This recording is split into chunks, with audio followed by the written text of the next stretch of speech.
Film Arrival rilis di tahun 2016, menceritakan tentang 12 pesawat alien yang pada suatu hari muncul secara tiba-tiba di 12 lokasi berbeda.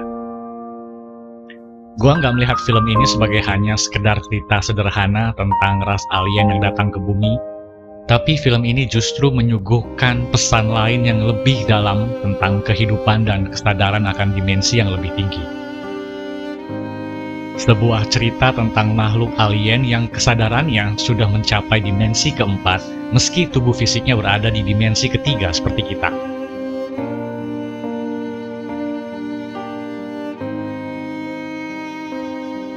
Dengan cara yang sangat cerdas dan drama yang menyentuh, Arrival berhasil membangun cerita dengan menampilkan unsur linguistik, konsep waktu non-linear, teori tentang dimensi keempat, dan hipotesa Sapir-Whorf. Jadi untuk benar-benar memahami pesan dari film ini, kita terlebih dahulu mesti memiliki pengetahuan dasar tentang konsep dan teori yang digunakan.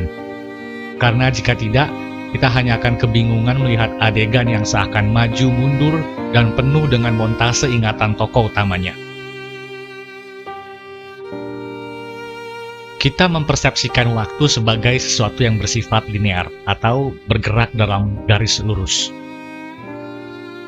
Dari masa lalu ke masa kini menuju masa depan. Kita terikat dan terus bergerak menuju masa depan di dalam dimensi waktu. Kita tidak bisa mundur ke masa lalu atau lompat ke masa depan begitu saja. Dengan kata lain, kita terjebak di masa kini.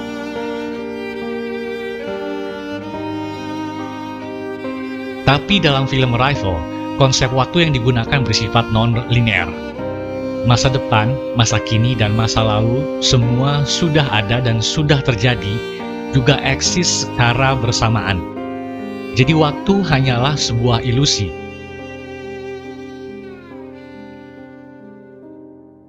Selanjutnya, teori tentang dimensi keempat. Gua akan coba jelasin teori tentang dimensi keempat ini menurut bahasa gua sendiri.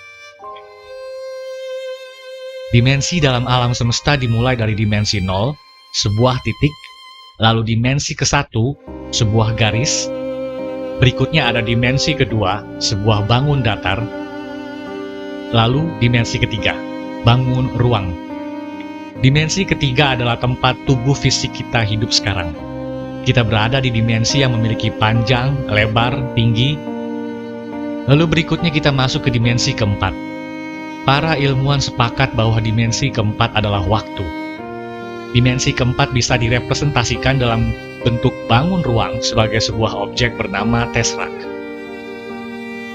Contoh visualisasi tesseract atau alam 4 dimensi yang paling dikenal orang sekarang bisa dilihat dalam film Interstellar.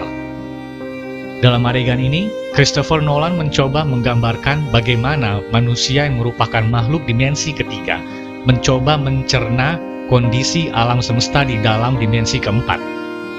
Jadi ini bukan sudut pandang langsung dari makhluk dimensi keempat itu sendiri, melainkan ini adalah sudut pandang kita sebagai manusia yang mencoba melihat ke dalam dimensi keempat. Di dalam dimensi keempat tesseract ini, waktu tidak lagi linear atau tidak lagi bergerak dalam garis lurus sebagaimana yang kita alami saat ini.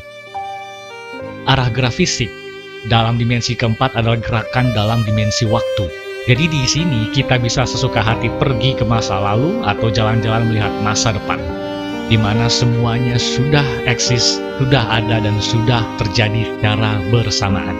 Makhluk alien dalam film ini memiliki tubuh fisik yang terikat di dalam dimensi ketiga seperti kita. Mereka juga bergerak di dalam ruang, mengalami tua dan mati. Tapi kesadaran mereka lah yang sudah berhasil menembus dimensi keempat, sehingga pikiran mereka tidak lagi terjebak dengan ilusi waktu. Lalu apa hubungannya konsep waktu non-linear, dimensi keempat, dengan hipotesa Sapir-Whorf? Menurut hipotesa ini, cara manusia mempersepsikan realita, kemampuan kognitif, dan pola berpikir semua bisa berubah jika manusia mempelajari bahasa lain di luar bahasa yang digunakannya sehari-hari.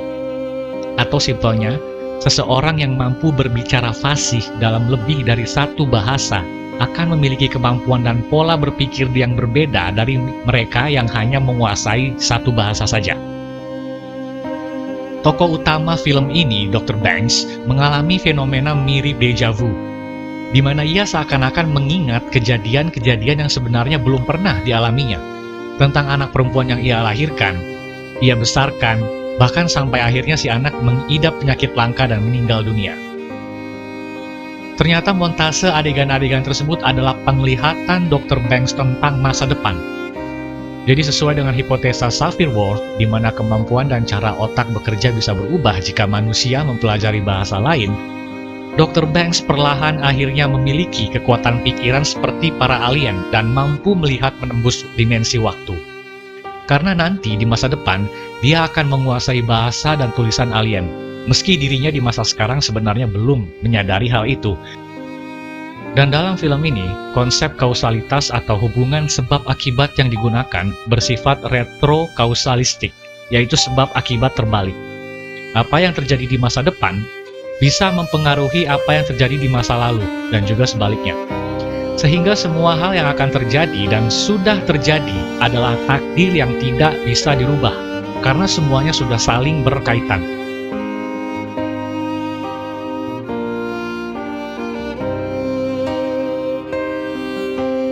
Gue jadi iseng mencoba membayangkan apa yang akan gue lakukan seandainya kesadaran gue sanggup menembus dimensi keempat seperti Dr. Banks, di mana dia sudah mengetahui segala hal yang akan terjadi di masa depan, mulai dari dia lahir sampai nanti dia meninggal. Dia sudah tahu dengan siapa dia akan menikah, kenapa dia bisa cerai, dan bagaimana anak yang dia sayangi nanti akan meninggal karena sakit. Seandainya kita diberi kemampuan otak seperti ini, di mana kita sudah tahu lebih dulu tentang seluruh garis takdir kehidupan kita, tapi tidak ada yang bisa kita lakukan untuk merubah kejadian dan garis takdir tersebut selain hanya bisa pasrah menjalaninya detik demi detik. Apa yang akan kita lakukan?